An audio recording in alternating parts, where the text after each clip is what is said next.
We're live. Hello, everyone. We've just started. I know you guys have probably been waiting, but we are officially here. So, hey everybody, it's Fatima from themedrasa.com, and today we have a special interview with author and early childhood consultant Cindy Terebush.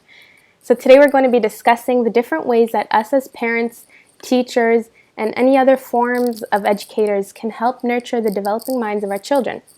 Thank you so much for joining us. Thank you, Cindy, for being here. I'm excited to be here. Hi, everybody. Okay, so to start off, could you tell us a little bit about yourself and what you do, and what makes you so passionate about early childhood education? I started off as a teacher, and then I was a school director for a while in a preschool. And now I do early childhood consulting as my full-time profession. I'm an author and a podcast co-host, and some of my consulting work is done in schools, where I go in and work with teachers in real time to implement high-quality practices. Some of my work is done at conferences, where I'm a frequent speaker, and some of my work are trainings and like this, talking to people who want to know about what's best for kids. So my work right now is very varied. Yeah. But I love being part of the work that's so important now in 2019. We have so much more information now than we used to about what high-quality practices are, things that parents need to know, both about their children's education and just about parenting. I love when I'm asked to do family education sessions and the room is full, because I think we just have so much more information now than we used to. No doubt. And right, absolutely. And one of the things that makes me really passionate about it is this belief that I have that if we want to improve our world, and I would venture a guess that a lot of people do, we're living in kind of a daunting time right now. If we want to improve it and if we want it to be better, we're going to have to do that through the children. We really need to teach them a whole lot about self-acceptance, acceptance of others, kindness, about socialization, and about how to function in this world. No doubt. I agree 100%. And this is exactly why we've brought you onto this platform.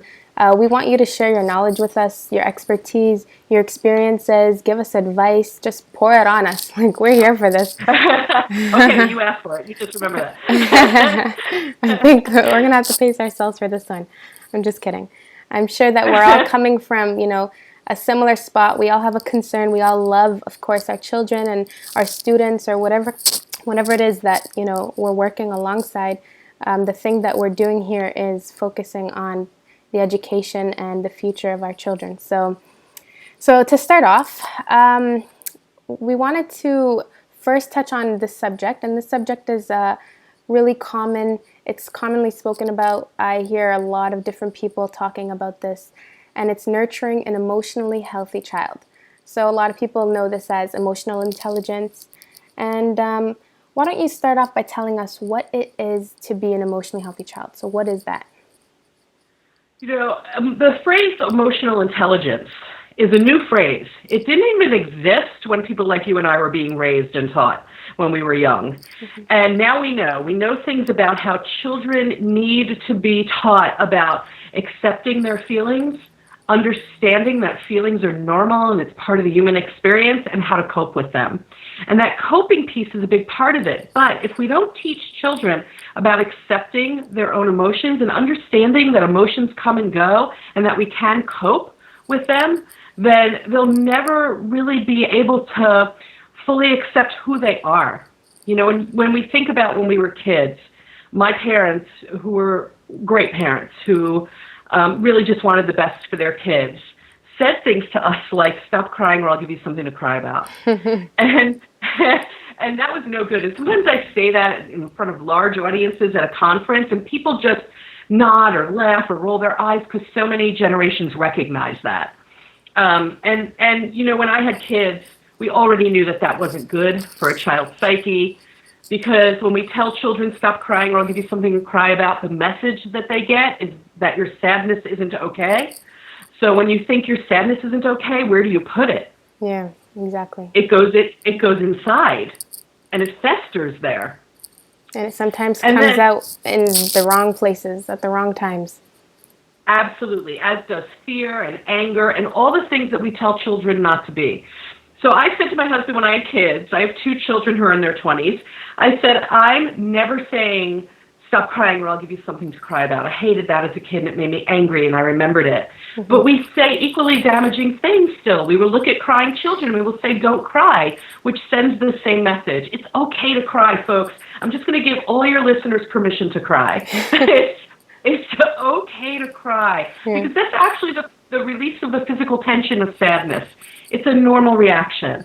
When we look at children, we say, don't be afraid. First of all, you're too late. If you're saying that, they're already afraid.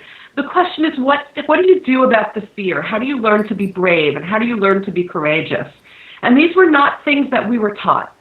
I think when we talk about emotional intelligence, it's hard for us as adults to understand what children need to learn, because we were not taught this.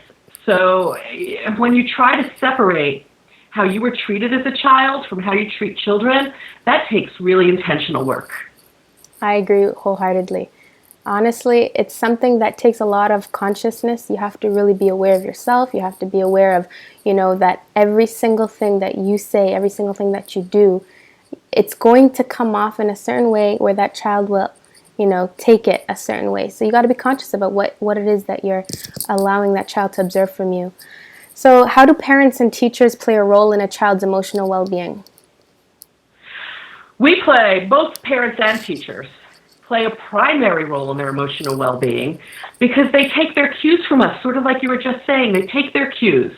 I really believe that every interaction with children gives them one of two messages. One message is, you are enough for this world. You are capable. We believe in you. We're here to help you, and together we can manage life. And the other message that children get is, you aren't good enough. You aren't capable. We don't think you can do it. You can't do it on your own, and the way that you're acting is not acceptable to the world. So I think the question for parents and teachers becomes, which message do you want to send? Right? Exactly. Which message? When we look at children who are highly emotional, and a lot of times they have big emotions. Children have big feelings. And that has to do with brain development. The thinking centers of their brain are wide open for information, but they're just developing. Those emotions are part of the more primitive part of the brain that develops while a mother is pregnant. In utero, this is developing. So when they're born, they already have emotion. And we know that because immediately they cry when they need something or are upset. Right? They already have emotion. But the thought process is something that develops. And because children have big emotions, I believe it makes adults uncomfortable. We don't know what to do with that because we weren't taught what to do with that. To sort of address the question, it's a huge question, what do parents and teachers do? And I think one of the things that we need to do is take a deep breath and recognize our own discomfort and understand that our discomfort comes from how we were raised. But when you know better, you do better, and we have more knowledge now. Yeah. So we need to take a deep breath and realize when they cry, they need to know that's okay. We need to look at children and say things to them like, I see that you're sad. I'm sorry you're sad. You'll be okay, because that's the truth. Mm-hmm. Not you are okay. I've seen so many adults say you are okay. They're not okay. They're crying. They're sad. They're not okay. We need to make space for their emotions. When a child is afraid, make space for that. Say to them, I see that you're scared. I know this can be scary. What can we do to be brave? Because children know the word brave. They know bravery. They know it from their TV shows. They know it from superheroes. They kind of understand what bravery is. When children are frustrated, which is what young children primarily are, we need to look at them and say, I see that you're frustrated. Let's figure out what we can do when you feel frustrated. Behavior is taught. Coping is taught. Children are not born knowing how to do that. Yeah, no doubt. That goes hand in hand with having communication skills. As adults, we need to know how to communicate in order to teach children how to communicate. And that's us taking heed of certain emotional cues. So a child expressing frustration or a child crying or overreacting in our eyes, to them is exactly, the opposite, because to them that's just how they know how to express whatever it is that they're reacting towards. So how do we create an Absolutely. open space for that? How can we create an open space for our children to learn that expressing themselves isn't a weakness? By acknowledging it, I think we have to acknowledge it verbally. Like I said before, we have to say, I see that you're sad, right? I'm sorry that you're sad. I see that you're sad. How can I help you? I think the phrase, how can I help you? What do you need from me? Teaches children that asking for help and needing help and feeling highly emotional, it's okay. It's not a weakness. Asking for my help is strength. I really think that we would be in so much better shape in our world if the adults knew that asking for the help that you need is a strength. No doubt. Yeah. You know, I also have said when I speak at conferences, sometimes I'll say things like, you know, is it no good to tell children not to be afraid? Why is it no good to tell them to stop crying? Why is it no good? Because all those feelings just go inside, and that's why therapists are making a fortune today. And I one time was speaking to a crowd, and I said to them, we can put the therapists out of business in the next generation. There were therapists sitting there. And they were like, no, don't do that. But it's true. Yeah. We can mitigate children's need for therapy if we would just tell them it's okay being sad. And you can look at children and say, being sad is part of being people. Mm-hmm. I'm sad too. We also make space for their emotions when they see our emotions. They need to see that adults are sometimes scared and sometimes sad and witness us handling that. Yeah, it's true. That's, you know, it's just crazy the amount of stats that show, you know, how depression is increasing amongst teens, how much like harming themselves has increased, bullying, all of that stuff. And it's almost to the point where you feel like it's incontrollable. But the reality is a lot of these things go back to childhood, and we can make a difference right now, right? They do. You know, I don't want to get too theoretical, but I'll tell you this. A lot of that whole thing about our teens today struggling, and our teens are struggling a lot. Mm-hmm. A lot of it traces back to a theory by Abraham Maslow. He taught us about human needs. One of the primary human needs is to feel safe. And if we don't feel safe, we can't feel love and belonging. And if we don't feel love and belonging, we can't develop self-esteem. And if we don't develop love and belonging and self-esteem, we can't be the best version of ourselves. That's basically the theory, mm-hmm. right? So our children don't feel safe. And safety isn't just, you are safe in this space, we will physically protect you. It's part of it.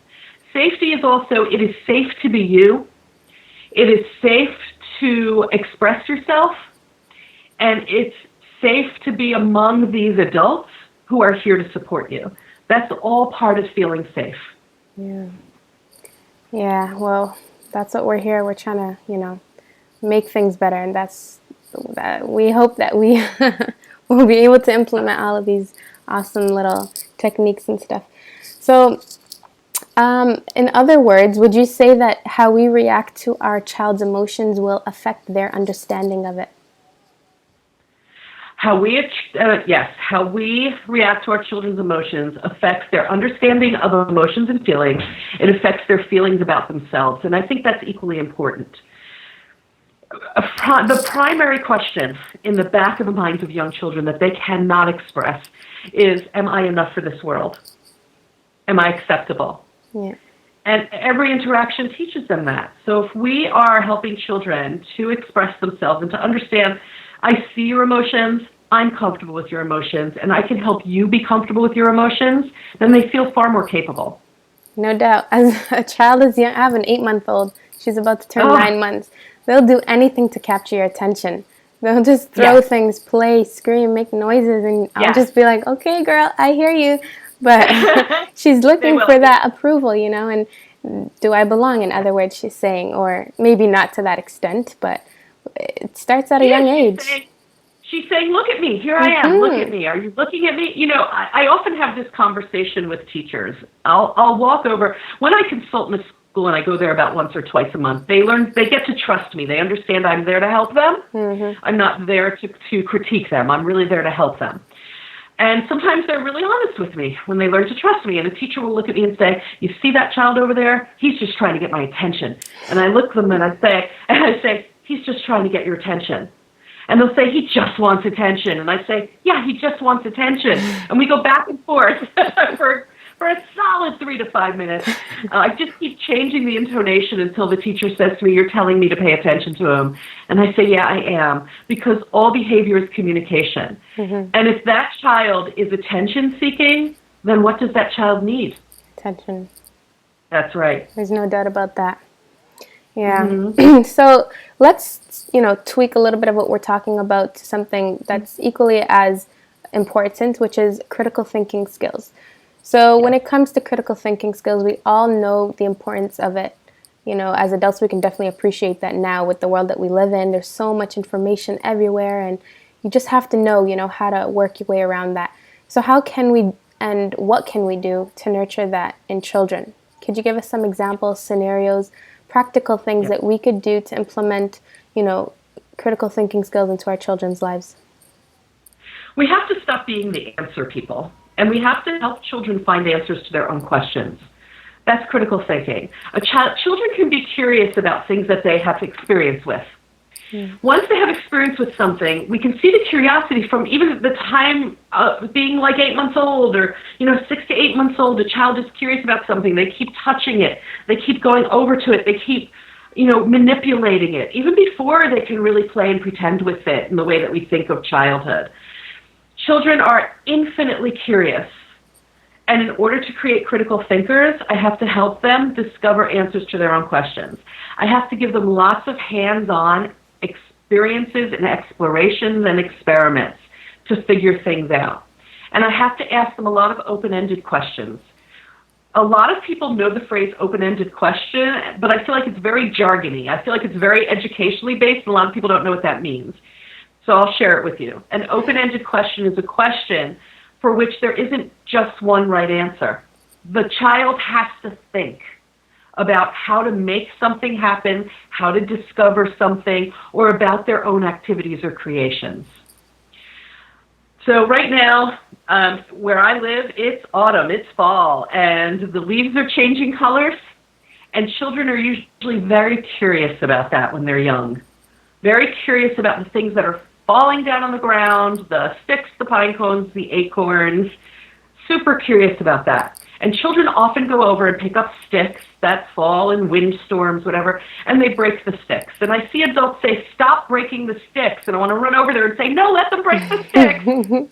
Well, what we have to do as adults is watch them when they're breaking the sticks. Are they breaking the sticks and listening? Are they breaking the sticks and touching the inside? Are they breaking the stick and looking inside? What are they doing? What's making them curious? Mm-hmm. It has a lot to do with adult observation. If a child breaks a stick and they are looking inside of it and feeling inside of it, then I need to do things that help to satisfy the child's curiosity about what's inside of things. And this takes a lot of thought on the part of the adults. Way easier to give them an answer and way easier to say, put the stick down. Yeah. I think we have to watch our children and think, what do you want to know and how can I help you discover it versus how can I answer that question? Yeah. We also need to give our children choices. That's another part of critical thinking. Lots of choices.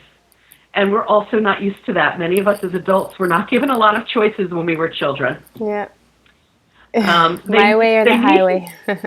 Right? It was like the adult's way or nothing, and things were very adult-led.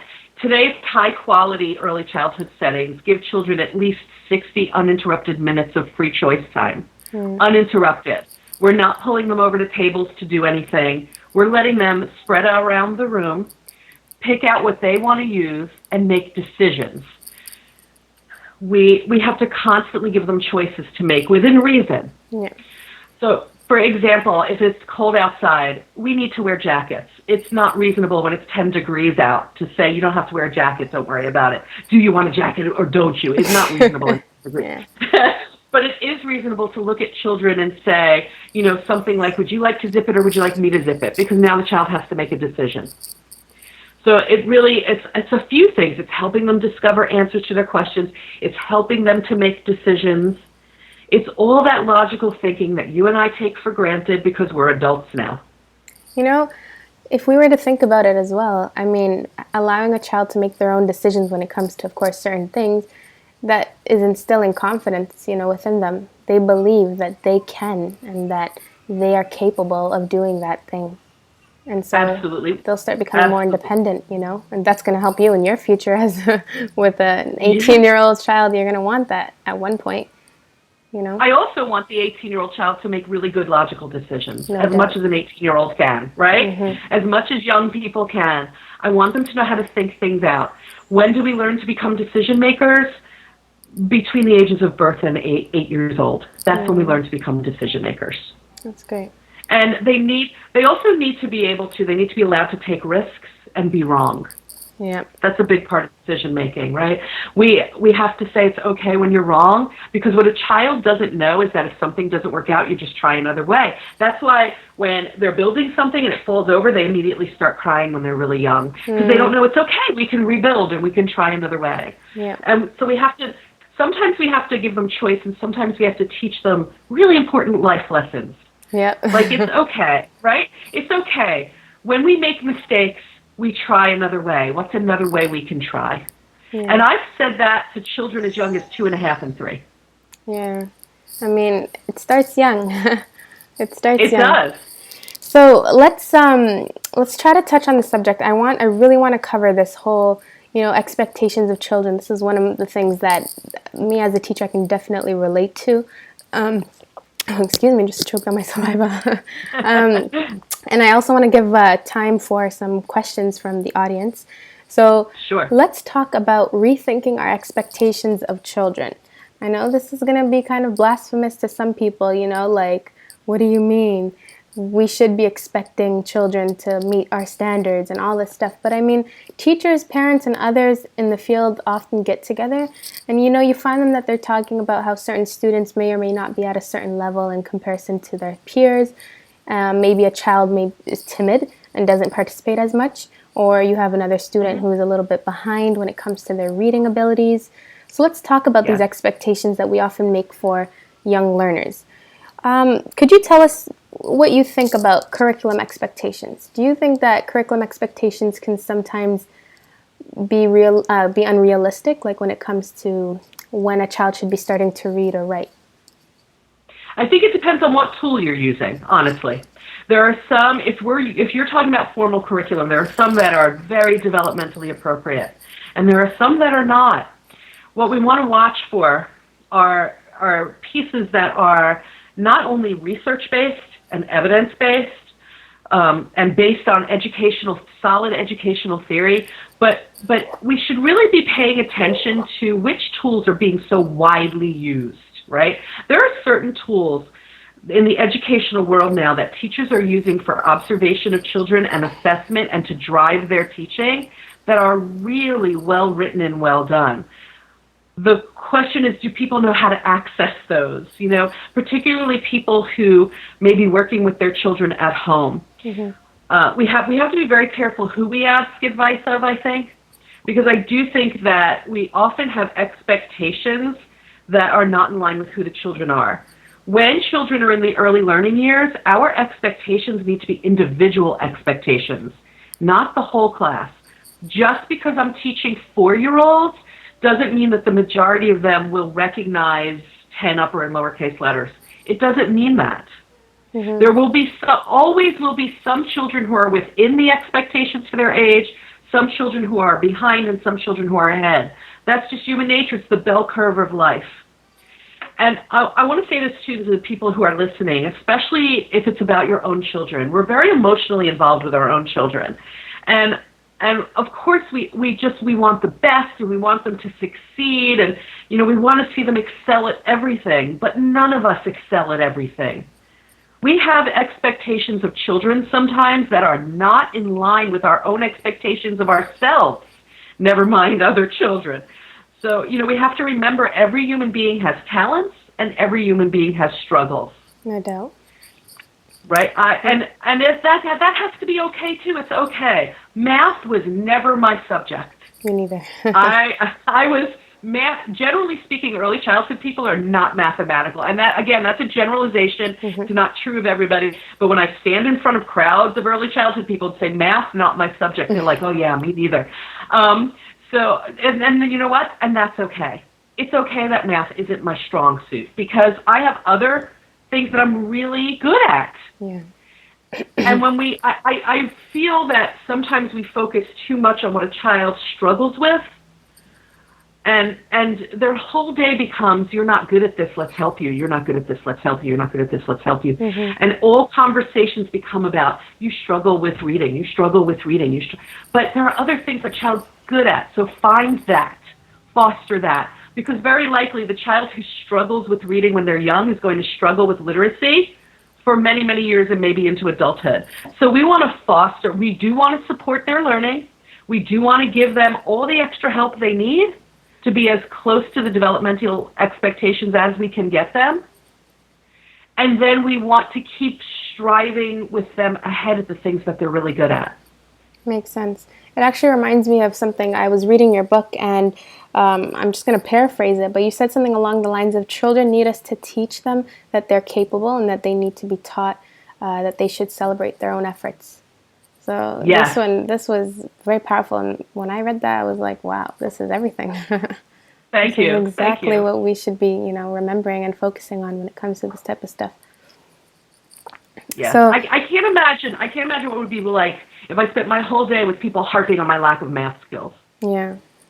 It's definitely discouraging to say the least. Yes. So generally, what would you say are appropriate expectations of young children?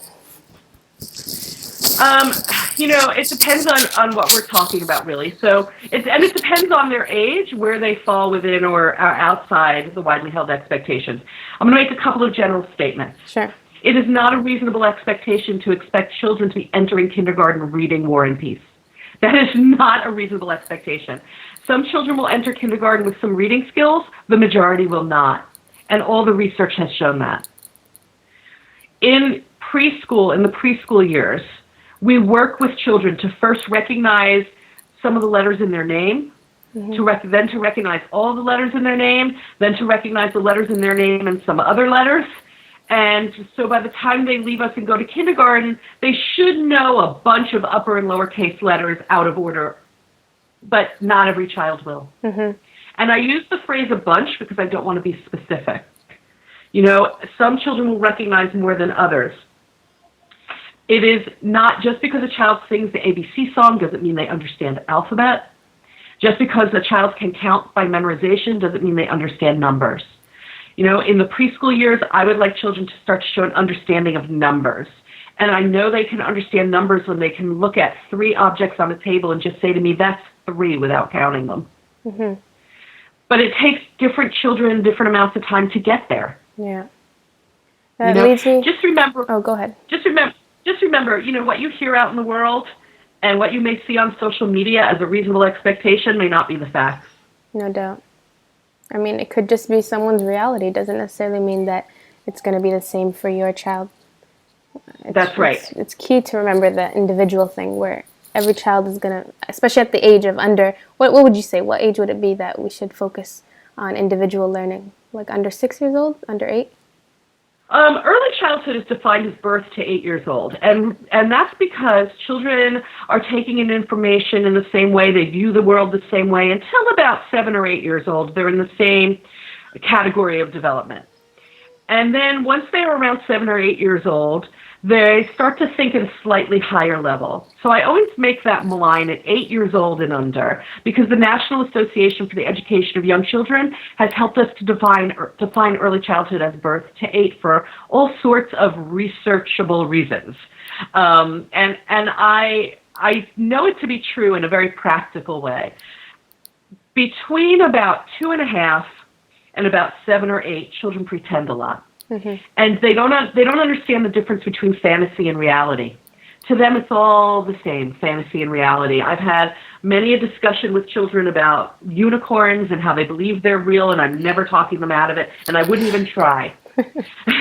But you know that your child is becoming a slightly higher level thinker when they come to you at about 7 or 8 and say things like, I know you're the tooth fairy, or is Santa real or not? Because now what they're coming to you and saying is, I understand now that there's a boundary between fantasy and reality. Can you help me find that boundary? That's when I know that the expectations of their ability to think at a slightly higher level are shifting.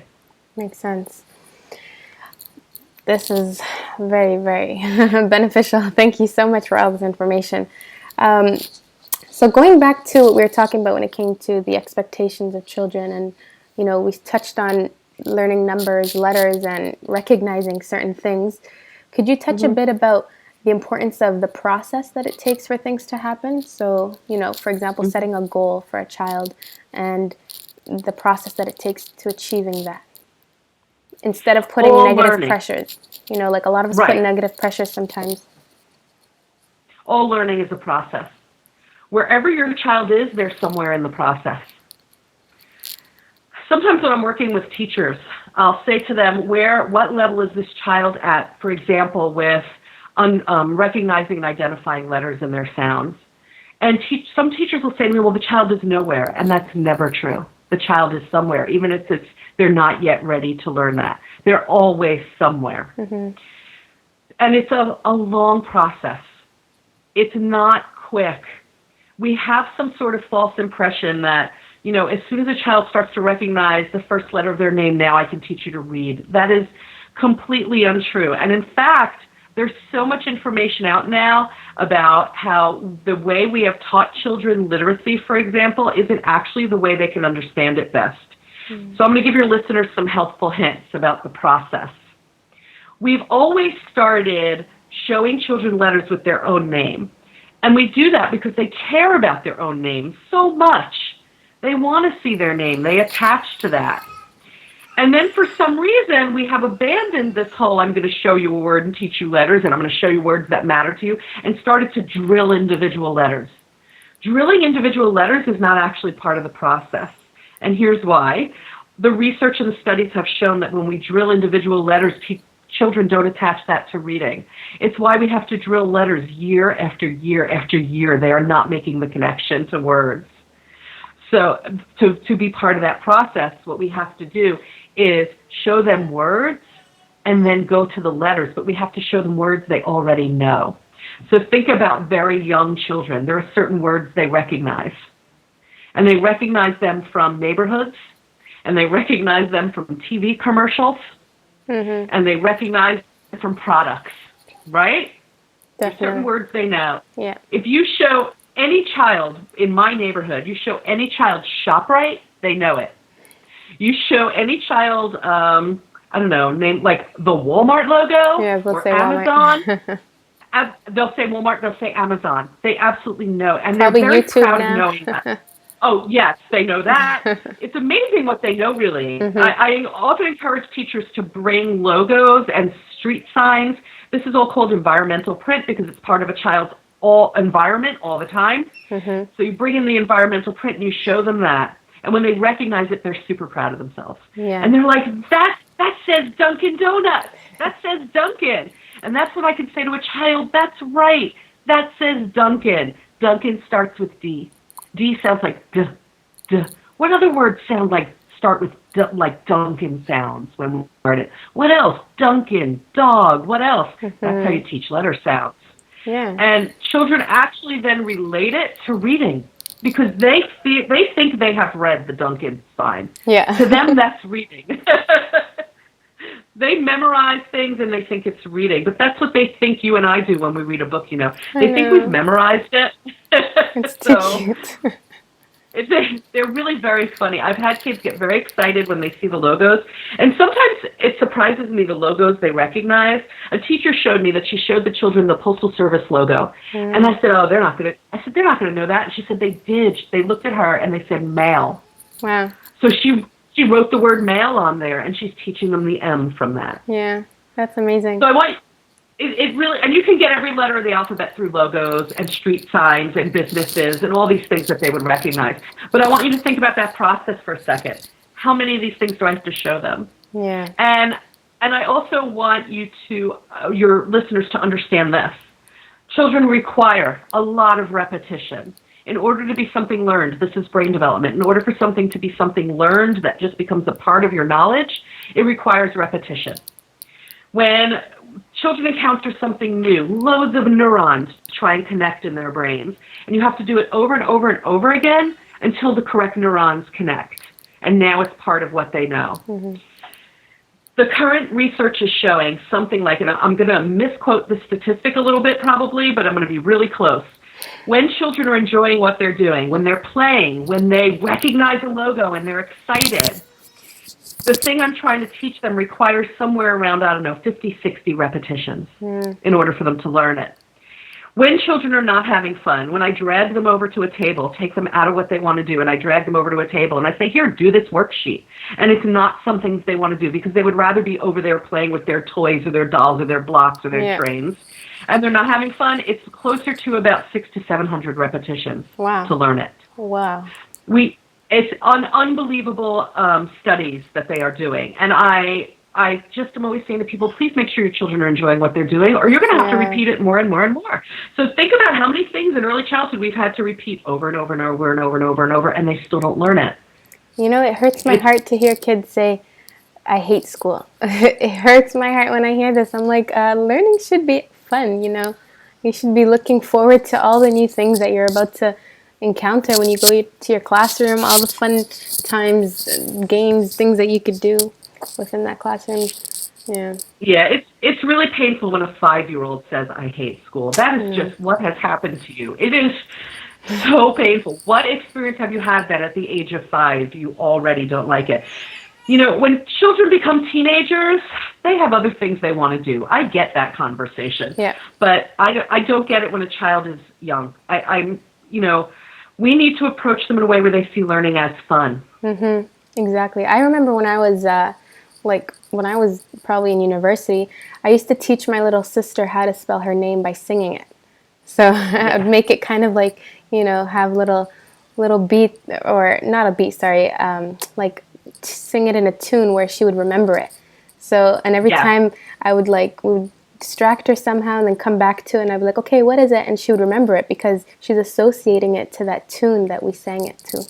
The spelling of her name, And everything goes to London Bridges, so feel free. Just put any song to London Bridges and you're okay. I wonder if the children of today know what London Bridges is. No, they have no idea. The children of today don't know a lot of that kind of stuff. Yeah. I went into a class and I was singing. I like to sing old TV theme songs. I don't know, when I'm sitting with kids and doing stuff. So I was singing the Brady Bunch theme song. And young people, I mean, even, there are people my children's age in their 20s who don't know what that is. Yeah. So I'm singing the theme song, and I look at the kids and I say, that's from a TV show when I was a little girl, which first of all cracks them up. And I say, I was a little girl too, and that's what was on TV. And the most amazing thing happens. Most of them never see this show now, sadly. They don't know what I'm talking about. But when I sit there and I sing it long enough, they all start to do it. Mm-hmm. And I think that speaks to the power of curiosity and music and connection. Because I really believe this doesn't relate to a TV show to them at all, but I really believe they're trying to connect. Yeah. I mean, they're smarter than we think. And that's what makes it so important for us to just be intentional about our interaction with them. That just furthermore emphasizes exactly what we're doing today.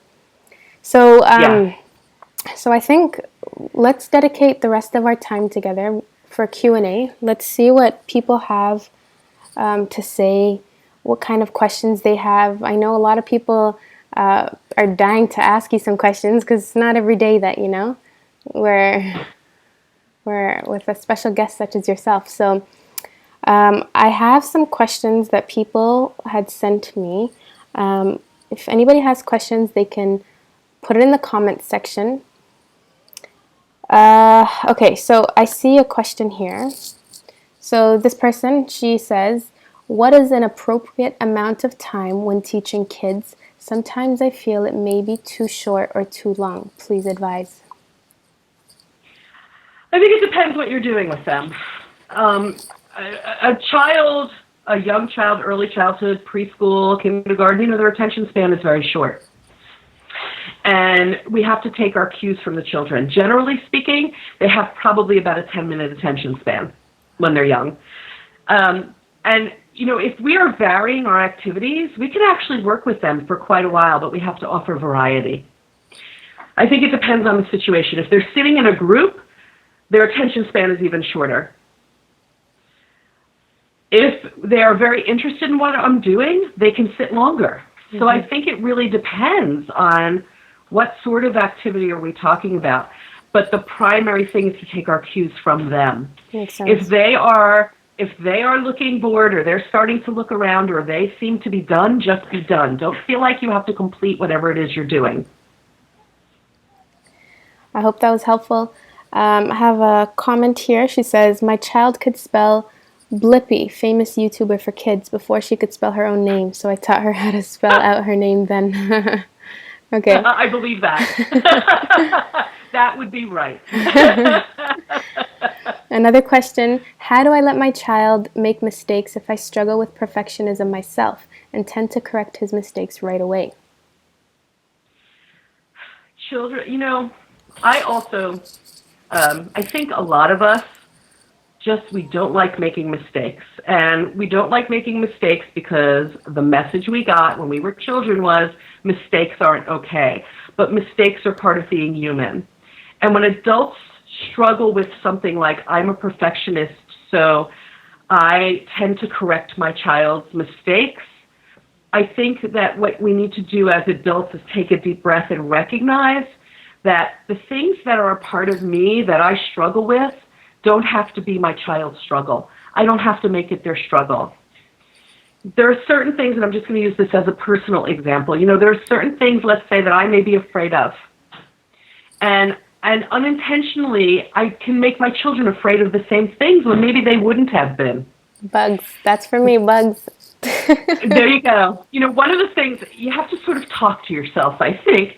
And one of the things that I have said to myself over the years about my own children is I will sometimes catch myself doing that, and I will just think to myself, don't visit your neuroses on the children.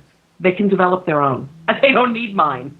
And I think we have to recognize if we are recognizing my perfectionism is something I struggle with, and I know maybe isn't so healthy, and I don't want to pass that on to my child, it's lots of intentional thought and deep breaths and reflection.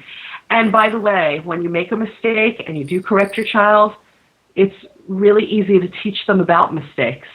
Because when you catch yourself correcting your child, you need to look at your child and say, I'm sorry, I shouldn't have corrected you. I should have let you try and figure it out, and I'll try to do better in the future. Makes sense. Actually, that person said they added to their question mistakes during learning process, such as schoolwork or play learning. And I think you just answered that at the end, which was letting them know, like, hey, okay, next time, Yeah, and you know what? And they're going to make mistakes in schoolwork. They're going to make mistakes. That's how they learn. If we never let them make mistakes, they don't learn. Exactly.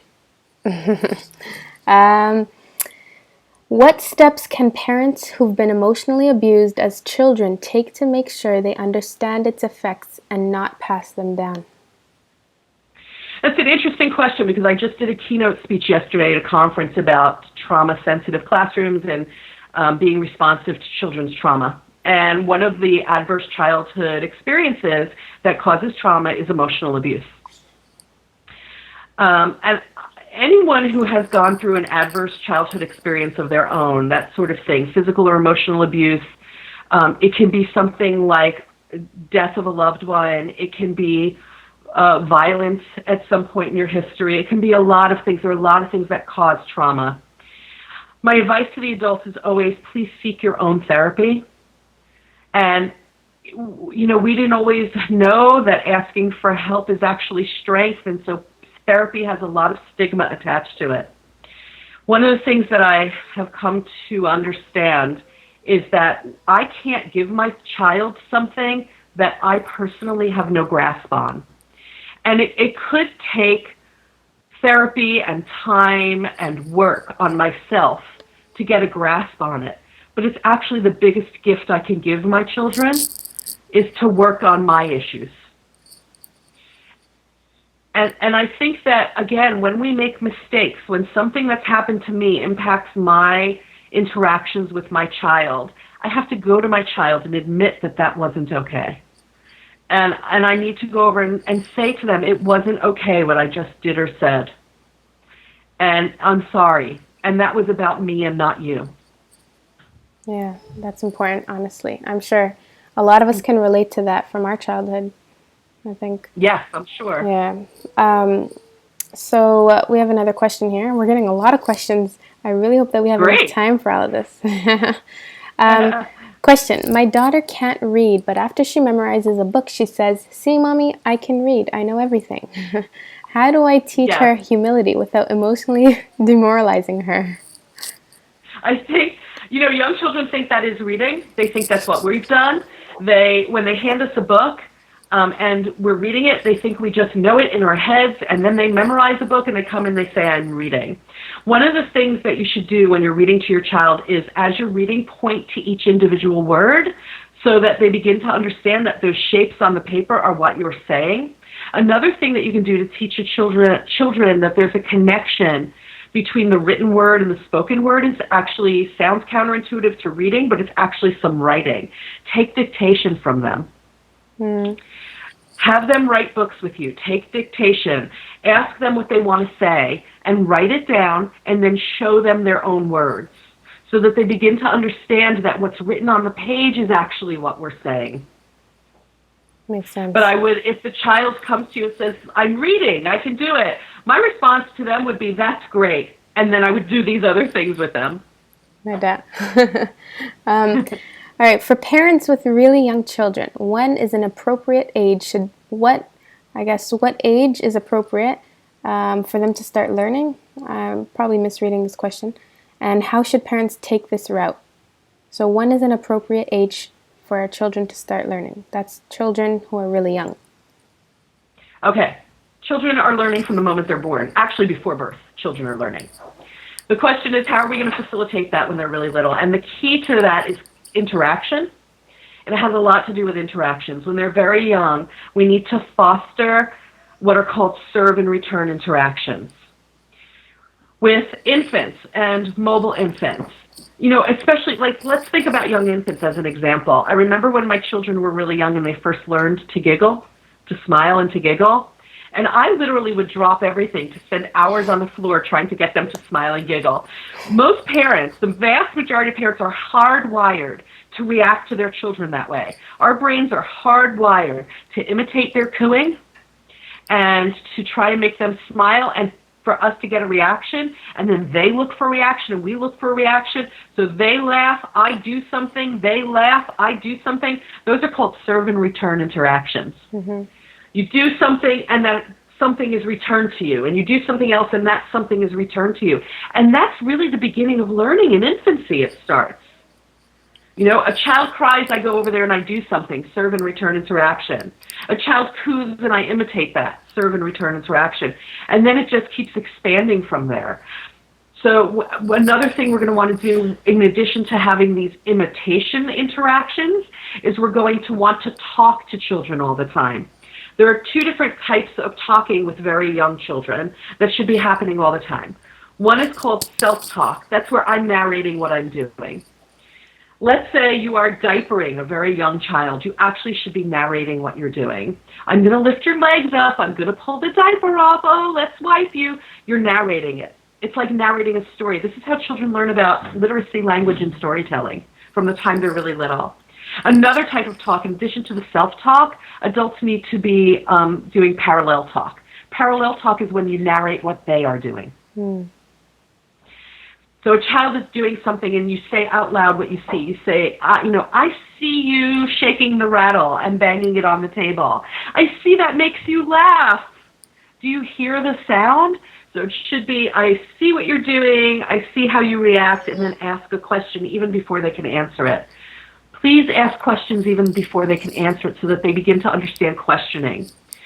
I can't give you a start time for learning because it starts that young. If we're talking about when do I show you alphabet, when do I show you numbers, we're talking starting probably at about age 2, 2.5. Gotcha. So question, what should we do when a child gets frustrated when they encounter something difficult when learning new concepts? So they'll be saying, okay, okay, okay, that's what I said. Yeah, yes. First thing you need to do is acknowledge their frustration and say so. And it doesn't matter how old they are. You can do this with adult children too. You can say, I see you're frustrated by this. I see this is frustrating you. And the best thing that you can do at that moment is take a break from it. Mm-hmm. And tell the child, we're going to take a break from this, and we're going to take a deep breath, and we're going to do something else for maybe 15, 20 minutes, and then let's come back to it. Because sometimes when we come back to things, we see them differently. Another thing that we can tell the children is, I see that you're frustrated. I'm here to help you. Sometimes children are so frustrated they don't want your help. And they just get aggravated. And this has to do with now they're having a bodily reaction to upset. So again, we need to help them to calm. They don't know how to do that. Get them to take some deep breaths. Tell them it's okay if it isn't perfect. It's okay. And I'm here to help you. And let them take that break. Think about when you're frustrated. If I'm working on something and I'm super frustrated by it, I walk away from it and I come back. That's a skill you learn. That it's okay to walk away, but then you need to come back and we're going to look with fresh eyes. Yeah. And if it gets to a point where this is becoming a battle line in your home, then if it's something that's coming from a school, you need to just say, okay, I'll tell you what, we're going to leave it, and we can let your teacher know that this was really hard for you, and maybe your teacher can help you. I don't want to necessarily have a battle with the children at home all the time. Yeah. That's why teachers are there. Teachers should be there to help them, especially when they struggle. And parents need to try as best they can to partner with teachers. And teachers need to try to partner with parents so that you can contact the teacher and say, we were working on her homework. She was super frustrated. Very honestly, it was becoming a battle. Can you please do me a favor and help her in school with it? And let me know how that goes. Yeah, that's great advice. And I'm sure a teacher would appreciate it wholeheartedly if the parent showed that much, care and cooperation.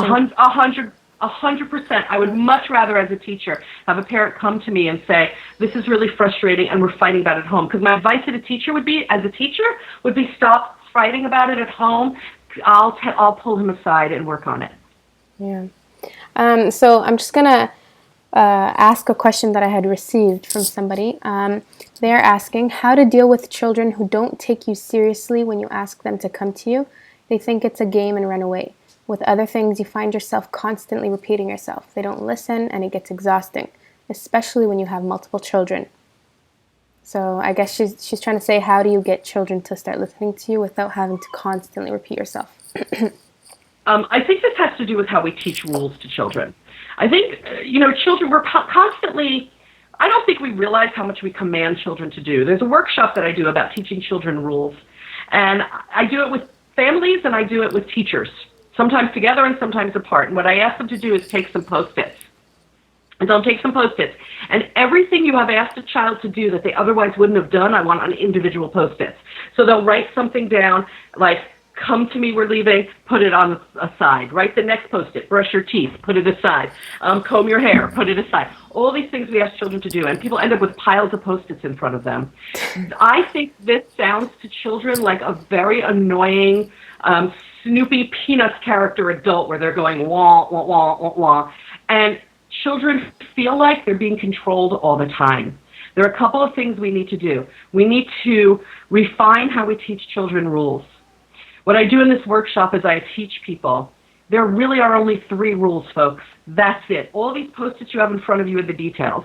There are 3 rules that we need to teach children. They are about health and safety, respecting people, and respecting property. And what we need to do is tell children, here's why I need you to do it, and here's what I expect you to do. So it has to be something like, be safe, hold my hand, we're leaving. What I need you to do. Be safe, come over here, we're leaving. Be safe, stay by me. They need to understand why. And we need to be constantly repeating the same phrases. So be safe, be kind, and take care of our things are the 3 phrases I use with very young children. So it would be like, be safe, you have to come with me, we're leaving. And then you can give the child a choice of something, because another thing we need to do is give them a little power. They feel so powerless in all these rules. Give them a little power. So you can say to the child, be safe, come over, we're leaving. Would you like to tiptoe out, or would you like to hop out? Which would you like to do? Because now the choice is becoming, do you want to tiptoe or jump or hop? Not a choice of leaving. Mm-hmm. We are leaving. Would you like to hold my hand, or would you like to walk next to me? Negotiation. Yes. Now that becomes, so I'm still getting you out of the house, but now the child's thought process becomes about those choices. If the child doesn't pick, if the child is like not picking between holding my hand and walking next to me, for example, I will look at the child after repeating myself calmly. You have to stay calm, or they realize they're winning. So really calmly, I'll be like, do you want to hold my hand, or do you want to walk next to me? Hold my hand or walk next to me. Which one would you like to do? Hold my hand or walk next to me? If after about 3 times they don't choose, I look at them and say, okay, if you're not going to choose, I'm going to choose. You're going to walk next to me. And they'll look at you and say, well, now I want to hold your hand. Fine. Because what they were looking for was control and power. And often when children are oppositional, it's control and power they're looking for. Yeah. Okay, let's try to see what questions we can ask in the little time that we have left. Sorry, I'm trying to find a question. There's so many questions. I honestly wish we could. That's awesome. Ask them all. Okay.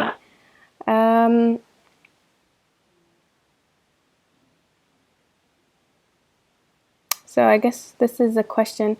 Okay, so we actually have 1, 2, 3, 4 questions left. Are you okay with us just finishing those 4? Sure. Okay, so this is 2 in 1. For working mothers, how does the daycare experience affect their development? If a mother has anxiety about this, what can she do to cope with working outside? To respond to that question, I want to acknowledge the anxiety of parents who bring their children to daycare, and to tell the parents that it's perfectly normal and acceptable to feel anxious about it. But you don't need to feel so guilty about it. The children will be fine. And when I work with a lot of places where children are in childcare all day long because their parents need to work. Those children are learning a whole lot of socialization skills. They're hopefully learning to love learning. They learn a lot of independence. There are great lessons they get from the setting that they're in. I think that families, parents need to understand your children aren't going to necessarily grow up to resent you. And I think families worry about that too. I was always a very busy person. I've been a working mom. I used to wonder if my children were going to or did resent that when they had friends whose parents were home. And I'll share this with you because I hope it helps people who struggle with the notion of dropping their children off. When my children were a little older, like elementary school, middle, and high school, and we had a break together. We had a vacation together, or I would take off for winter break if I could. And I would say to them, maybe I should be a stay-at-home mom. Isn't this great? My 2 kids would look at me and say, no, don't do that. You'd be miserable. And, they weren't wrong, because the truth is that I'm a more fulfilled person by having part of me outside of being their parent. And it's okay to want that, folks.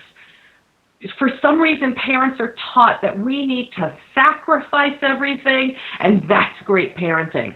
But actually, great parenting is being able to feel good about yourself, feel fulfilled, and be able to provide for your family. That's great parenting. So I think we have to change how we feel about that. And I'll also share with you that now that my children are in their 20s and they're adults, they have both grown up to be people who value hard work, who want to be with significant others who believe in work and hard work, because that's what they were taught. And honestly, there's nothing wrong with that lesson. If you are bringing them to a child care center that you aren't sure you can trust, that's another story. Then you need to look around and understand what are benchmarks of high quality. But if you feel like they're in a place where you can trust the adults and things are okay, then it's okay to, the world should give you permission to do that. It is really hard and expensive to raise children today. Yeah, no doubt. I can agree. I think we can all agree. Next question. My niece is a smart girl, and sometimes she uses me and cries really loud just to get my attention. I can tell when her cry is real or when she wants attention. So what's the balance? Doing that fake cry has probably worked for her. It's gotten her attention. It doesn't matter if it's negative attention or positive attention. It's worked. We all have currency. We all have something that makes us do things. And children don't repetitively do things unless they're getting something from it. What you need to do is start to pay attention to the times when she's not doing that more than when she does that. Mm. At times when she is communicating in other ways than doing that, you need to acknowledge it. And you need to say to her, I love the way that you are coming to me right now. I really like the way that you're asking me for this right now. That's awesome. You can have do the right thing kind of reward systems. I caution you not to make rewards food, because food isn't actually love. Not like a lot of us were raised. Food is nutrition, not love, and we need to reverse that. And I caution you about giving them toys and prizes and cash and games and prizes for doing good things, because the world isn't going to do that when they get older. We need to do things like say to them, once they're verbal enough, we need to say to them, if you need something, if you're upset, and you come to me and you say, and you have to tell them what to say, and you say to me, look at what I'm doing, then we're going to, if you do that, I don't know how many times, 3 times or something, very, very short, very few because they're young. You do that 3 times, like I'm going to put 3 stickers up. And once we have the 3 stickers, we're going to do something you really love, like go to the playground. It should be reward with an activity that they love, reward with your attention. We will go to the playground together. Yeah. So we have to start focusing on, I'm going to catch you doing the right thing, and I'm going to help you to really want to do the right thing.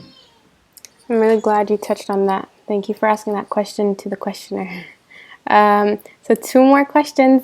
How do we establish if our toddler is a visual learner or linguistic learner, etc.? And what are some routes we can take to learn their learning style?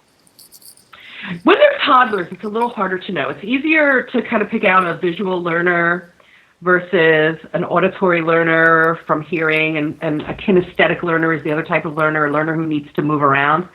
All toddlers are moving around all the time. That's hard to pick out, too. You have to kind of watch their responses to different cues.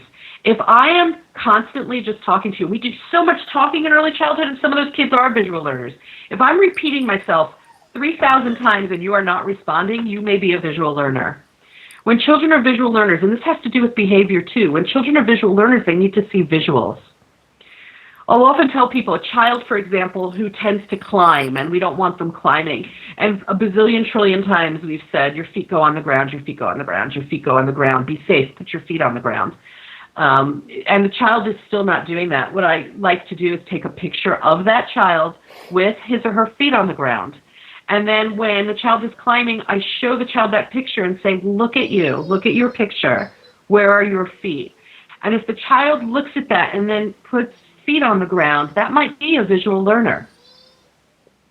Gotcha. Makes sense. So it really depends. If you give visual cues and they respond to that, then likely is. And those children who do not sit still for very long may just be kinesthetic learners and need to move around to absorb information. This is a really good information. Thank you. How do you deal when both parents who live together have different parenting styles? Example, one parent is too strict and can be abusive in some ways, and the other wants to be more nurturing and gentle and talk to them. I think, when you have 2 parenting styles, this is now an adult issue, and the adults need to sit and figure it out. I don't think you're ever going to get 2 parents with exactly the same style. Mm-hmm. I really believe my husband's style is different than my style. And sometimes that does cause friction, and sometimes you're going to be like, well, why did you do that, or why did you say that? And that's for the adults to hash out. I also believe children do learn the 2 different styles, and you'll know that pretty early on. They're going to figure out which parent to go to for what. You're not going to be exactly the same. In an instance where you feel as if someone's abusive, though, that has to be addressed. There is no circumstance where emotional or physical abuse is okay, because that's going to impact the child forever. No doubt. So that's a whole different situation. There are many places that adults can turn if they feel that someone is abusive to a child. I hope that was helpful. I hope that we've answered all of your questions, and I'm so sorry if I skipped any. I don't think I have. Thank you so much. I also feel like you have to answer so quick in this sort of I format. know. Some of those questions I could have done longer. I know. Added more information, but I hope that I gave people the crux of what they wanted to know. Thank you so much. Thank you very much. There's a lot of comments here. Some people are saying great advice. People are just relating to everything that you're saying. I think everyone's just, thankful for all of this information, as I am myself. I'm so glad. Thank you so much. I appreciate it. Thank you for joining us. I think we could all take away something from this talk. So if that's, that was our goal pretty much, just to bring benefit to whoever could benefit. Oh, I hope it did. Thank you so much. And thank you to all the listeners and viewers for tuning in, for trusting us, for taking part. We really hope that we can bring more like this. We may even have Cindy join us again on another topic. Thank you all so much for your help and for your support. And I also want to encourage everybody, you hear me more often than this if you listen to my podcast.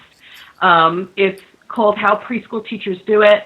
You go on your podcast app on your smartphone. Everybody has a podcast app on the smartphone. It's also on, it's on iHeartRadio, Spotify, SoundCloud. We're approved everywhere. And it's just 15-minute episodes released every other Monday morning on one topic having to do with young children.